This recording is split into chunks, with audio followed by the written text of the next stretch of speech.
The other day, Emily Riley came up to me and raved about, she had just seen a bunch of our stuff on YouTube and thought it was hysterical, because recently we've been doing all these news updates on the city council and stuff, and they seem to have struck a chord with a certain, I don't know, a certain demographic. Yes. I guess those involved in city politics. City council member. Right, Yeah. city council. 7 more or less. Right. Yeah. The largest demographic we've touched. So Right, far. yeah. That's right. Do you feel like the city council has a sense of humor about itself? Most members of the city council, I think, have a sense of humor about it. It is. It can be such an intense process that if you don't go in with a healthy sense of humor, and you don't go, and if people, I'm lucky because I have enough family in town who are constantly, if I ever manage to build an ego as a result of being on city council, they'll take you back down. They'll take it back down, and so it's a small enough town that people enjoy it, and the council brings a fair amount of it on ourselves, so we have it coming. Actually, you guys bring it all on yourselves. That's true. We say we don't need writers here at SOA TV because we have the Santa Cruz City Council. The Santa Cruz City Council writing for you. I know. I've had people, when I try to describe, people who don't live in Santa Cruz, what some of the issues I work through, and they're like, oh, you guys should make a television show about this or Absolutely. whatever. But I think it's so beyond the comprehension of most people in the country, the issues we're dealing with, that I don't know how it translates. It'd be interesting. Do you think because I've never left Santa Cruz, I don't leave downtown, do you think it is very different than other, I mean, I know in some ways, but doesn't every community have its, Tomasi and its whatever, different characters and its different unique set of issues? Have you ever watched the Scotts Valley City Council?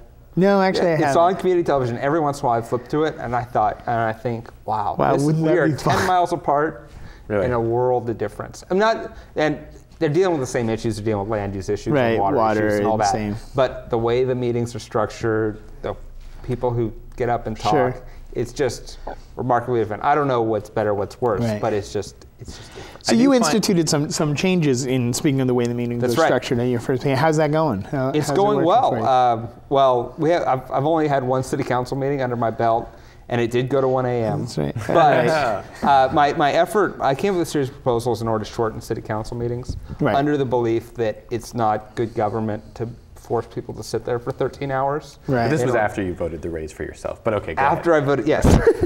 After I voted the raise. So first you voted a raise, and then you get shorter work periods. Right, exactly. Okay. Shorter work You're sort of like the city council union. I see. Yeah, we went from, the city council went from $1,000 a month to $1,500 a month. So what are you doing with all that extra money? Big money. Yeah. I don't know. You must donate to charity a lot. I do. I try to fund various endowments around the community. So what TV is sponsored by Ryan Coonerty? That's right. So I'm trying to shorten the meetings because I think that we can. One, you're tying up a huge amount of staff time for people who could otherwise be out actually working in the community. Right. And two, just because the meetings are long doesn't mean that they're more democratic. And to make decisions after everyone's gone to bed. And maybe even some of the city council members who are voting have gone to bed. Gone to bed is not. Or the TV technicians. It's not good government. Or the TV technicians who are. I do find on the occasion that I do, for instance, Watsonville City Council or whatever, I find other government meetings besides Santa Cruz City Council, they seem to be much more like, oh, we're done. It's 9 o'clock. We're done. They don't go to all hours of the night the way City Council tends to once in a while. Yeah. There's a tradition where it's gotten longer and longer and longer. And my dad's on the board of supervisors, and their meetings, they're running for the whole county, about 280,000 people, and their meetings are like 3 hours. And our for the city of Santa Cruz, which is 55,000 people, are 11, 12 hours. And so, not that their version's the best, but we gotta tighten it up a little bit. Yeah.